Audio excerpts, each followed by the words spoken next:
Hello everyone, it's Mr. Salimata over here, and in today's lesson we'll be looking at subtracting fractions. And subtracting fractions is similar to adding fractions, yes? And the key idea with subtracting fractions is that you have to have the same denominator and then you can subtract. Okay, what do I mean by that? Let us get into these questions that I've just written on the board, and then we can then find out how we can subtract fractions. Yes, okay, so now let us look at our first question over here. Now remember, I said the key idea is to have the same the same denominator, and then we can subtract, right? If we look at our first question over here, the first fraction has a denominator of 10, and the second fraction has what? The denominator of what? Of 10 as well, right? So they have the same denominator. So all what we have to do is we just have to subtract the numerators over there. Yes, so then yeah, that would be what? They have the same denominator, 10, and 9 minus 4. Let me just do like this. Okay, 9 minus 4, yeah, 9 minus 4 is what? Is 5 over 10, yeah? And we can simplify this fraction, okay? 5 into 5 is 1, and 5 into 10 is 2. So our final answer would be 1 over 2. Okay, okay, let's go to our second question over here. Yes, okay, so now if we look at this question, they have different denominators, right? But we need to have the same denominators in order for us to subtract. Yes, so what do we do then? We have to find the lowest common denominator. And what is the lowest common denominator? What does that mean? The lowest common denominator is a number that both 6 and 4 can go into without leaving a remainder. So we're simply talking about lowest common multiple. Yeah? Okay, so now let us now try to find out what is the lowest common multiple that 6 and 4 can go into without leaving any remainder. It's 12, right? Okay, so we'll have a 12, yes, and a 12. So this 6 has now become a 12, and this 4 has now become a 12. But then, how did that happen? Yes, how did that happen? So all what we did is to get from 6 to 12, yes, from 6 to 12, we just multiplied by 2. And from 4 to 12, we just multiplied by what? By 3. Okay, now we can't just change the denominators. Yes, we also have to deal with the numerators.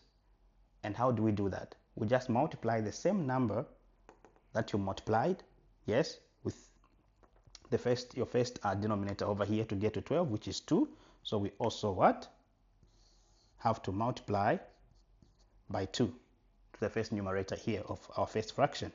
And 2 multiplied by 5 is 10. Yeah?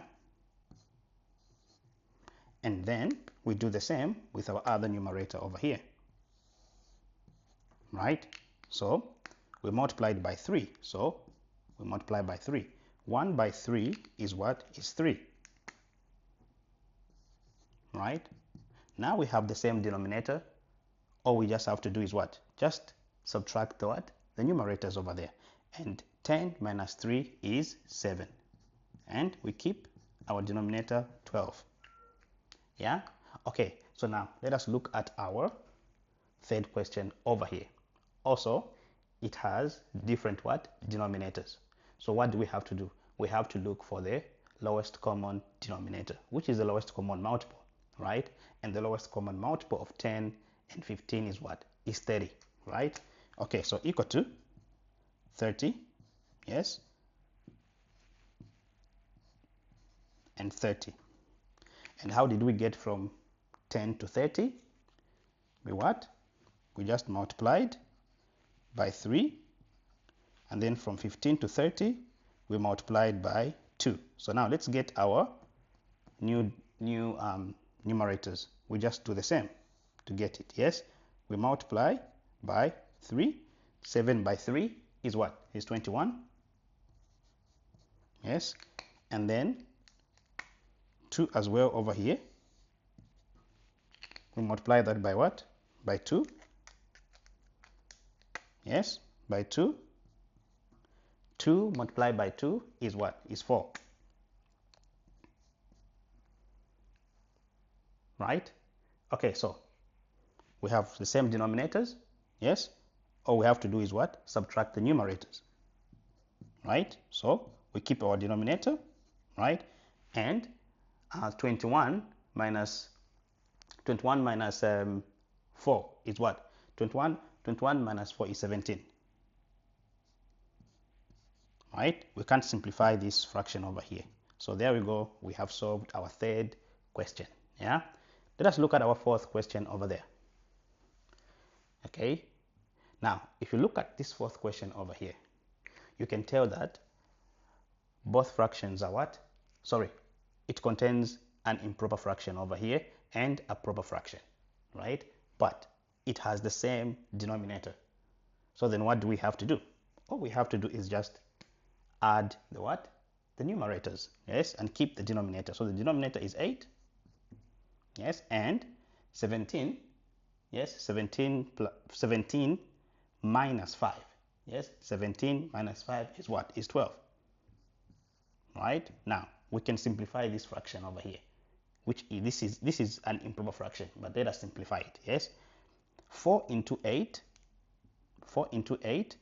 is what? Is 2, and 4 into 12 is 3, so that will be 3 over 2, right?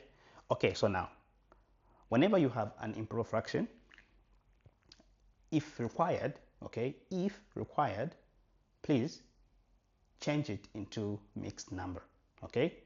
And let us do that. I've done a lesson on changing, or rather converting mixed numbers I've done a lesson on converting improper fractions to mixed numbers. So you can check that lesson out. Yes? Okay, so let's do that. 2 into 3 is 1. What will remain? The remainder will be 1 over 2. So this is the final answer. Okay, so now let us look at our last question over here, which is question number 5. And if we look at this question over here, we can tell that it contains what? Mixed numbers. Yes? And so the first thing that we have to do, actually there are two ways in which you can solve this kind of a question. I'll show you both ways, okay? Let's start with the first way. The first thing that we can do is we can change both mixed numbers into improper fractions. Now, I have done a lesson on converting mixed numbers into improper fractions, so you can check that lesson out, okay? So let's do that. 6 multiplied by 6 is 36, and then 36 plus 5 is 41, right? Okay, minus 6, yes, sorry, over 6, and then minus 3 multiplied by 2 is 6, 6 plus 1 is 7, right? So 7 over 3, okay? Okay, so now, if we look at our denominators over here, they're not the same, right? So now we have to find the lowest common denominator. And if we look at 6 and 3, the lowest common denominator is what? Is 6, right? Okay, so that will be 6, yeah? 6 with our minus. Now, how did we get from 6 to 6? We simply multiplied by 1, right? So let's do the same with the numerator over there. Multiply by 1. 41 multiplied by 1 is 41. Right? Okay, then how did we get from 3 to 6? We simply multiplied by 2. So let's do that to this numerator as well. Multiply by 2. And 7 multiplied by 2 is 14. Okay? Now that we have the same denominators over here, all what we have to do is just what? Subtract our numerators, right? And 41 minus 14, what does that give us? That gives us 27. We keep our denominator the same, right? This is an improper fraction, so if required, please change it into what? A mixed fraction. Therefore, 6 into 27 is what? Is 4, right? And the remainder will be 3, then our denominator is 6. If we look at this proper fraction over here, we can simplify it. Yes, 3 into 3 is 1 and 3 into 6 is 2. So our final answer would be that. Okay, let us look at the second way. The second way is what you have to do is just subtract the whole numbers. First thing, subtract the whole numbers. 6 minus 2 is 4. And then work out the proper fractions, which is this fraction and this fraction. 5 over 6 minus 1 over 3. And we do it the same way that we did. The lowest common denominator is what? Is 6. Right?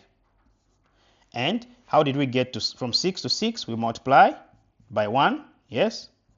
And how did we get from 3 to 6? Multiply by 2. Right? So we shall just have our 5 there. 1 multiplied by 2 is 2, equal to, right? We have the same denominator over here. Right? 5 minus 2 is what? Is 3 over 6. We can simplify this fraction, right? 3 into 3 is 1 and 3 into 6 is 2. Yes? So we have 1 over 2. Now, do not forget the whole number here, right? So therefore, the final answer will be what? 4, 1 over 2. And if you look at both ways, we're still arriving at the same answer. Yes? Okay.